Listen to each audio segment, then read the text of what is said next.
नारद जी देवर्षि हैं, ज्योतिषी हैं, ज्ञानवान हैं, देवताओं को सलाह देते हैं। नारद जी ने काम को जीता, अहंकार हो गया, ब्रह्मा के पास गए, रोका, शंकर जी के पास गए, रोका, भगवान विष्णु को नहीं कहना, भगवान विष्णु के पास नारद जी पहुंच ही गए उतावलेपन में। भगवान ने सोचा कि नारद के उर में गर्भ का अंकुर जम गया है, तो वेग समय डारियों उपारी, मेरा काम है कि मैं भक्त के अहंकार को नष्ट करूं। और भगवान ने एक वृक्षों मगमय नगर ही सतलोक जोजन विस्तार श्री निवास पुरते अधिक रचना विविध प्रकार। ऐसा अब नारद जी सब जगह घूमने वाले हैं, क्या नारद जी को ये मरम नहीं था कि ये नगर नया बसा है और वहाँ का शीलनिधि राजा था, शीलनिधि राजा की विषमोहिनी कुमारी थी, उसका स्वयंवर हो रहा था। और जब नारद जी गए, चले देखें भाई यहाँ के राजा को, देखा तो आने दिखाई नारद ही भूपति राजकुमार, और विषमोहिनी को दिखाया हाथ जैसी। नारद जी ने देखा, वो लक्षण ताश के लोग भुलाने लग, लक्षण देख करके भुला गए। वो जो यही बरे अमर सो होई, लिखा तो था हाथ में। तो नारद जी ने सोचा जिसको यह वर्ण करेगी वह अमर हो जाएगा, और उसका मतलब होता है कि जो यही बरे अमर सोई, जो इसको वर्ण करेगा। तो नारद जी ने कहा मैं इसका वर्ण कर लूं, और है ये कि जिसको ये वर्ण करेगी, ये मरम नारद जी नहीं जान सके। और नारद जी का हरिशन मांगो सुंदरताई, तो मैं हर से सुंदरताई मांगू और मेरा काम बन जाएगी, मैं ज्यादा सुंदर हो जाऊंगा तो मुझे वर्ण कर लेगी। लेकिन भगवान के पास जाने में टाइम लगेगा, हुई है जात गहर मोही भाई, तो क्या करूं, यही अवसर साहब। तो भगवान का प्रार्थना किया, भगवान प्रकट हुए, और भगवान से जब उन्होंने रूप मांगा तो नारद जी ने सोचा था कि भगवान अपना रूप देंगे, और भगवान ने क्या दिया, हरिशन। हरि माने भगवान विष्णु होता है और हरि माने बंदर होता है, ये मरम नारद जी नहीं जान सके। तो भगवान ने कहा कि जैसे तुमने मांगा वही हम देंगे। तो हरि माने मरकट बदन भयंकर दे ही देखा था तो बंदर का रूप दे दिया, वह विषमोहिनी को देख करके। ये भगवान की ये रहस्य में एक बड़ा ये छिपा होता है कि सबने नारद जी ही देखा, केवल शंकर जी के दो गणों ने और विषमोहिनी ने ही बंदर का रूप देखा। इतना भगवान ने पर्दा जरूर नारद जी के साथ रखा। और हर गण ने बहुत उपहास किया, और जब दुल्हन ले गए लक्ष्य निवासा तो नारद जी को उन्होंने कहा अपना मोह तो देखो, जैसे बारी में मोह देखा बंदर से भगवान को श्राप दिया और हर गणों को श्राप दिया। तो नारद हूं यह भेद न जाना, जो कछु चरित्र रचा भगवान और केवट कहे मरम में जाना है, मांगी नाम न केवट आना, कहे तुम्हारा मरम में जाना। नारद भी नहीं जान पाते यहाँ ये तपस्या का प्रभाव है, यहाँ श्रृंगेरपुर की श्रृंगेरी इसकी तपस्या का प्रभाव है। यहाँ की एक एक कण में, एक एक रज में, एक एक धूल के कण में भगवान का और भक्ति का और ज्ञान का दर्शन होता है। एक एक कोई सेवन करके तो देखे, जिसने सेवन किया वो बता रहा। भक्तों ने पूछ दिया होगा, कहा होगा महाराज जी तो फिर ये जानने वाला सृष्टि में केवल अकेला मरम जानने वाला, ब्रह्मा मरम नहीं जानता, शंकर मरम नहीं जानते, नारद मरम नहीं जानते, इंद्र मरम नहीं जानते, कोई मरम नहीं जानता, तो एक आदमी ये कहां से पैदा हो गया।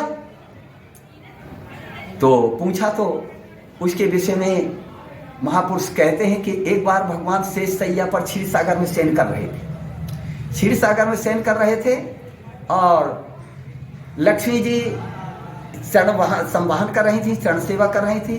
शेष जी अपनी पीठ पर तो पलंग बनाए थे और शास्त्र फणों से भगवान के ऊपर छत्र का काम कर रहे थे, देख रहे थे भगवान का। सोते सोते देखो भाई लक्षण होते हैं, जिसका 3 भाग लाल होता है वो महापुरुष होता है। भगवान का शरीर तो नीलम है, नील सरोवर नीलमणि नील नील धर श्याम लाजे ही तन शोभा ने कोट को, ये तो भगवान के गात्र क्या रंग है। लेकिन भगवान का चरण, ओंठ और जिह्वा लाल है, जिसकी ये होते हैं वो महापुरुष होता है। वो लाल लाल चरण को देख करके कछुए की इच्छा हुई कि ये देखूं मैं क्या है, शिकार के लोभ में हो या प्यार के लोभ में। लक्ष्मी जी ने देखा कि ये तो कहीं भगवान के पैर में चोट न कर दे, जैसे त्रेता में जयंत ने मेरे ऊपर चोट कर दिया था, और लक्ष्मी जी ने मारा फटकारा, वो जल में गिर गया कि कछुआ। अब लक्ष्मी जी स्वतंत्र होकर के कुछ भगवान के चेहरे की ओर देखने लगी कि अभी तो भगवान सो रहे हैं, निद्रा गाढ़ निद्रा है।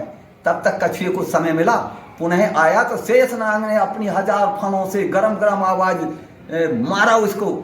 जब मारा तो झुलस करके अध मरा हुआ फिर क्षीर सागर में गिर गया।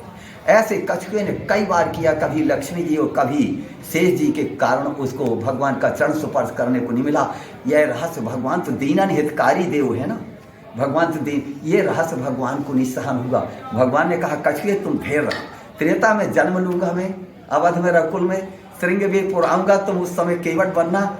ये शेष जी तुमको चरण नहीं छूने देते, इनके रहते हुए लक्ष्मी नहीं छूने देती, इन दोनों के होते हुए तुम एक चरण को चाहते हो, तुम दोनों चरण मनमाने ढंग से पखारना। ये भगवान ने कितना बड़ा प्रभाव दिया कि दोनों जो तुमको छूने नहीं देते, दोनों के सामने एक चरण की कौन कहे, दोनों चरण तुमको छूने को मिलेंगे। और भगवान का वनवास हुआ है और भगवान श्रृंगवेरपुर में आए हैं और गंगा तट पर पहुंचे हैं और कहते मांगी नाव न केवट आना। तो भगवान आते हैं, वहाँ केवट जो है तो भगवान से कहता है भगवान यही थोड़ी दूर पर और घाट है, बिना चरण धोए वही राम रावरी आने दशरथ शपथ सब साची कहूँ, मैं आपकी सौगंध, आपके पिता दशरथ की सौगंध। ओ इतना सौगंध देने वाला महाराज दशरथ को महाराज कहने में लोगों को भय लगता है।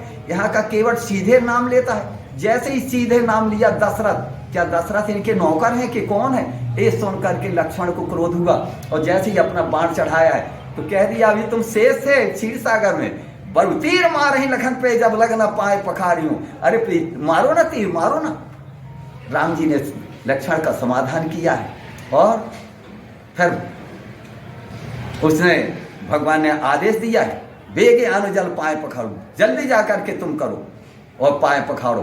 तो आकर के पैर पखाड़ने लगा है, न लक्ष्मण बोल सके हैं और ना सीता जी बोल सकी हैं और दोनों पैरों को मल मल करके नहा रहा है, पड़ा रहा है। और पद पखार जलपान कर आप सहित परिवार, पितर पार कर प्रभु ही पुण्य मुदत गए। यहाँ तो ये जल देने वाला है, पितरों को पार किया, अपने परिवार को पार किया और तब भगवान को, ये तो भगवान तक को पार लगाने वाला स्थान है और कि तो क्या है, केवल इसका जानने वाला होना चाहिए। इसीलिए तो कह दिया कि मांगी नाव न केवट आना, कहे तुम्हार मरम में जाना। सीता लक्ष्मण मरम न जाना और केवट कहे मरम में जाना, तो मांगी नाव न केवट आना, कहे तुम्हार मरम में जाना। कहोगे महाराज इसके परिवार वाली पत्नी कहाँ से आ गई? तो देखो श्रवण कुमार था, माता पिता उसके अंधे थे, माता पिता का बहुत उपासक था। राम जी भी माता पिता के उपासक थे। प्रातः काल उठ के रघुनाथा माता पिता गुरु ना वही माता। श्रवण कुमार के मन में एक दिन आया कि पिताजी माताजी कभी ये नहीं कहते हैं कि बेटा ये सेवा और कर दो। ऐसा श्रवण कुमार का सोचना था कि माता पिता के मन में आया कि पुत्र से कहूँ कि हमारी आंखें तो निकल गई नहीं है, लेकिन तीर्थ यात्रा हमारी जाने की शौक है। और कह दिया आज श्रवण कुमार से बेटा तीर्थ यात्रा जाना है, कोई प्रबंध करोगे? श्रवण कुमार ने एक कांवर बनाई है, कांवर में कुछ पत्ते कोमल कोमल रखे हैं, कुछ गड़े ना, उसमें एक में माता को एक को पिता में को बैठाया है, कंधे पर कांवर रख के श्रवण कुमार इस तीर्थ से उस तीर्थ जा रहे हैं। एक दिन उस स्थान पर श्रवण कुमार को रात्र हो गई जहां राजा दशरथ आखेट के लिए बैठे हुए थे, दांव लगाए। महाराज दशरथ की अभी बाल अवस्था है। महाराज अज के इंदुकुमारी से, इंदुमती से पैदा हुए बेटे हैं। इंदुमती को ऊपर से एक फूल गिरा था कमल का, उसके आघात से मर गई थी। केवल दशरथ ही हो पाए थे और उनके इंदुमती के विरह में महाराज अज ने भी अपना शरीर परित्याग कर दिया था। छोटी सी अवस्था में मंत्रियों ने और गुरु वशिष्ठ ने मिलकर के राजा दशरथ को, जैसे राजा भोज को 5 वर्ष की अवस्था में तिलक कर दिया गया था, वैसे महाराज दशरथ का सबसे छोटी अवस्था में और राज तिलक हुआ। आखेट खेल रहे थे। आज रात को अंधे माता पिता ने कहा बेटा प्यास लगी है, दैव योग तो क्या होता है, घटना कब क्या घट जाए, कहीं पानी का प्रबंध करो। तुमड़ी लेकर के और श्रवण कुमार पानी को गए हैं। पानी में तुमड़ी बोड़ी है, उससे बुद बुद की आवाज़ आई है। महाराज दशरथ ने समझा कि कोई मृग पानी पी रहा है, और शब्द वेदीमान के ज्ञाता थे महाराज वशिष्ठ की दया से। शब्द वेदीमान मारा है, वो महाराज श्रवण को लगा है, और श्रवण को लगने पर श्रवण ने हाय मारा गया आवाज़ आई। ऐसी मानवीय आवाज़ को, मनुष्य की आवाज़ को सुन करके महाराज दशरथ आए हैं, अपना भ्रम बताया है और कहा बेटा धोखा हो गया, तुम्हारे जितना धन चाहो राज चाहो हम तुमको सब देंगे, अब गलती तो हो ही गई। श्रवण ने कहा देखो ना महाराज, हमको राज चाहिए ना कुछ, जब शरीर नहीं है तो राज का क्या होगा, धन का क्या। मेरे माता पिता अंधे हैं, अगर पानी नहीं जाएगा तो श्राप दे देंगे, तुम्हारी अयोध्या भस्म हो जाएगी, इसलिए मेरे माता पिता को पानी पिला दो और मेरा बाण निकाल दो, मैं मर जाऊँ। बाण निकाला है, श्रवण कुमार मर गए हैं। राजा दशरथ पानी लेके गए हैं, पैरों की आहट से ही अंधी समझ गए कि मेरा श्रवण नहीं हो सकता है। पूछा भाई तुम कौन हो, नहीं बोले। महाराज दशरथ तब डांट के कहा है शीघ्र बोलो नहीं तो हम श्राप दे देंगे। तब राजा दशरथ ने अपनी गलती बताई है, मैंने शिकार के धोखे में आपके बेटे को बाण मार दिया है। और इतना सुनते हैं कि वे तड़प तड़प करके और न पानी पिया है और न कुछ किया है। अंत में मरते समय के ये जरूर कहते हैं कि महाराज जैसे हम पुत्र विछोह में मर रहे हैं वैसे तुम भी पुत्र के विरह में मरोगे। यह अभी तो राजा दशरथ की कोई संतान नहीं थी, राजा दशरथ को उनकी श्राप तो वरदान सरीखे लगी। आज राजा दशरथ की अब 60,000 वर्ष की उम्र हो गई। अब महाराज दशरथ का विवाह इत्यादि हुए और 4 चतुर्विहा अवतार राम लक्ष्मण भरत शत्रुघ्न हुए। राम जी का वनवास हुआ और वह अंधा अंधी बिना पानी पिए यहाँ के केवट और केवट की भार्या और उनकी संतानों के रूप में यहाँ प्रकट हुए। 60,000 वर्ष की अवस्था हो गई ना, और यहाँ हुए। अब भगवान का वनवास हुआ और भगवान का वनवास हुआ तब यहाँ आकर के भगवान आते हैं, नाव मांगते हैं। तब वो केवट कहता है प्रभु अब हम डरने वाले नहीं। और वही केवट कह करके क्या कहता है, प्रभु रुख पाए के बुलाए बाल घरनी।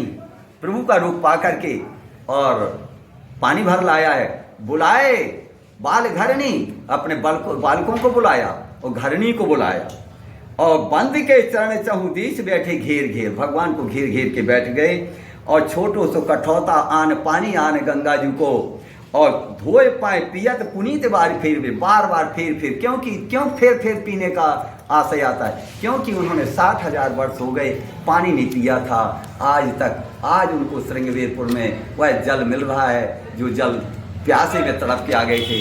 यह श्रृंगवीरपुर पे एक एक कण कण का प्रभाव है। इसलिए मांगी नाव न केवट आना कहे तुम्हारा, और यही थे उत्तम भाव न आना कि केवट कहा, अभी तक कही था कि केवट कहा मरम में जाना, इस कारण से केवट मरम जानता था। यही थे उत्तम भाव न आना, केवट कहा मरम में जाना। इसलिए मांगी नाव न केवट आना कहे तुम्हार मरम में जाना। सर्वे भवन्तु सुखिनः सर्वे सन्तु निरामया सर्वे भद्राणि पश्यन्तु मां कश्चित् दुर्भाग् भवेत्। बोलिए श्रृंगेरी महाराज जी की जय, बोलिए श्रृंगवीरपुर धाम की जय हो, महाराज की जय हो।